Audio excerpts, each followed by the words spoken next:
প্রিয় BA first semester এবং third সেমিস্টারের ছাত্রছাত্রীরা, আজকে আমি যে বিষয় নিয়ে আলোচনা করব সেটি হচ্ছে তোমাদের যে আইডিসির ইকোনমিক্স পেপারটি রয়েছে। এই পেপার থেকে আজকে আমি গুরুত্বপূর্ণ 5 নম্বরের প্রশ্ন এবং উত্তর নিয়ে আলোচনা করব। তো ভিডিওটি প্রথম থেকে শেষ পর্যন্ত মনোযোগ সহকারে শুনবে এবং ভিডিওতে যে প্রশ্ন এবং উত্তরগুলো বলবো সেগুলো কিন্তু তোমাদের জন্য অত্যন্ত গুরুত্বপূর্ণ।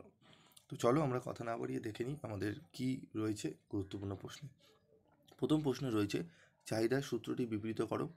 চাহিদার সূত্রের ব্যতিক্রমগুলি আলোচনা করো। অত্যন্ত গুরুত্বপূর্ণ কিন্তু প্রশ্নটি। তো চাহিদা সূত্র কি?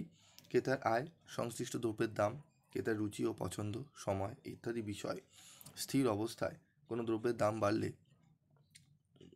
চাহিদার পরিমাণ কমে ও দাম কমলে চাহিদার পরিমাণ বাড়ে। অর্থাৎ অন্যান্য বিষয় স্থির অবস্থায় কোনো দ্রব্যের দাম ও সেই দ্রব্যের চাহিদার পরিমাণের মধ্যে যে বিপরীত সম্পর্ক থাকে তাকেই বলা হয় চাহিদার নিয়ম বা চাহিদার সূত্র।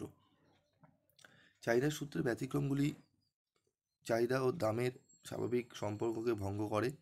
মূলত চাহিদার সূত্র অনুযায়ী পণ্যের দাম বাড়লে তার চাহিদা কমে এবং দাম কমলে চাহিদা বাড়ে, কিন্তু কিছু কিছু বিশেষ ক্ষেত্রে এই সম্পর্ক ব্যতিক্রম হতে পারে।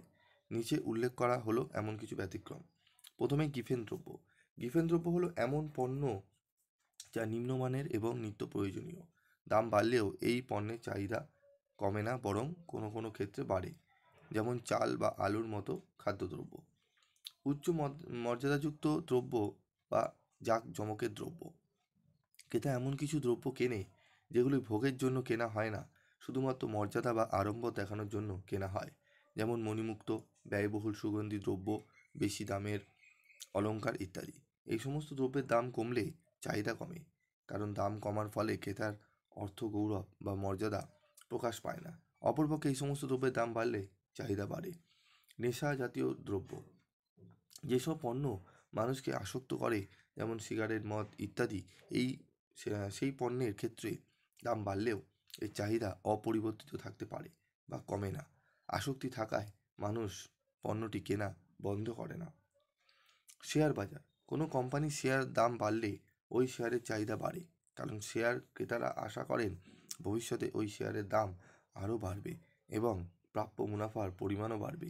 অপরপক্ষে কোনো কোম্পানির শেয়ারের দাম কমলে ওই শেয়ারের চাহিদা কমে, কারণ শেয়ার ক্রেতারা আশঙ্কা করে ভবিষ্যতে ওই শেয়ারের দাম আরও কমবে। সুতরাং শেয়ার বাজারের চাহিদার নিয়ম কাজ করে না। তারপর দেখো, আমাদের এটি 5 নম্বরের জন্য একদম অ্যাকুরেট। আমি তোমাদের 4টে মাত্র পয়েন্টস দিলাম এখানে, ব্যতিক্রম এবং সূত্র। আমাদের এখানে দেবে 2+3 করে দেবে, ঠিক আছে। তারপর দেখো, আমাদের রয়েছে একদম to the point answer, accurate answer. তোমরা দেখতেই পাচ্ছ, চাহিদার পরিবর্তন ও চাহিদার পরিমাণের পরিবর্তনের মধ্যে পার্থক্যটি আলোচনা করো। এটি কিন্তু শুধু আইটিসি পেপার নয়, যাদের ইকোনমিক্সের মেজর পেপার রয়েছে, ইকোনমিক্সের মাইনর পেপার রয়েছে, তাদের ক্ষেত্রেও কিন্তু গুরুত্বপূর্ণ। চাহিদার পরিবর্তন ও চাহিদার পরিমাণের পরিবর্তনের অর্থনীতির দুটি গুরুত্বপূর্ণ ধারণা, যেগুলি ভিন্ন কারণে ঘটে এবং চাহিদার বক্ররেখায় ভিন্ন প্রভাব ফেলে। এদের মধ্যে পার্থক্যগুলি নিম্নে আলোচনা করা হলো। সংজ্ঞা: চাহিদার পরিবর্তন। চাহিদার পরিবর্তন হলো এমন একটি পরিস্থিতি যেখানে পণ্যের দাম ছাড়া অন্যান্য অদামগত উপাদানগুলো, যেমন ভোক্তার আয়, পছন্দ, জনসংখ্যা সম্পর্কিত পণ্যের দাম পরিবর্তিত হওয়ার ফলে চাহিদার পরিবর্তন হয়। চাহিদার পরিমাণের পরিবর্তন। পণ্যের দাম পরিবর্তনের ফলে নির্দিষ্ট দামের জন্য চাহিদার পরিমাণে যে পরিবর্তন ঘটে তা চাহিদার পরিমাণের পরিবর্তন হিসাবে পরিচিত। চাহিদা বক্ররেখায় প্রভাব। চাহিদার পরিবর্তন। চাহিদার পরিবর্তন হলে পুরো চাহিদা বক্ররেখার ডান দিকে বা বাম দিকে সরে যায়। এটি বোঝায় যে কোনো নির্দিষ্ট মূল্যে এখন আগের চেয়ে বেশি বা কম পরিমাণ পণ্য চাওয়া হচ্ছে। চাহিদার পরিমাণের পরিবর্তন। চাহিদার পরিমাণের পরিবর্তন হলে চাহিদা বক্ররেখার উপরেই এক বিন্দু থেকে অন্য বিন্দুতে স্থানান্তর ঘটে। এটি শুধুমাত্র মূল্য পরিবর্তনের ফলাফল, বক্ররেখা সরছে না। কারণ চাহিদার পরিবর্তন, চাহিদার পরিমাণের পরিবর্তন। উপসংহার: চাহিদার পরিবর্তন মানে পুরো চাহিদা বক্ররেখার স্থান পরিবর্তন, যা মূলত অদামগত উপাদানগুলোর কারণ হয়। অন্যদিকে চাহিদার পরিমাণের পরিবর্তন মানে মূল্য পরিবর্তনের কারণে চাহিদা বক্ররেখার ওপর এক বিন্দু থেকে অন্য বিন্দুতে পরিবর্তন। তো দুটো প্রশ্নের অ্যান্সার আমি তোমাদের দিয়ে দিলাম। এই দুটো প্রশ্ন ভালো করে পড়ে নেবে, 5-এর জন্য খুবই গুরুত্বপূর্ণ।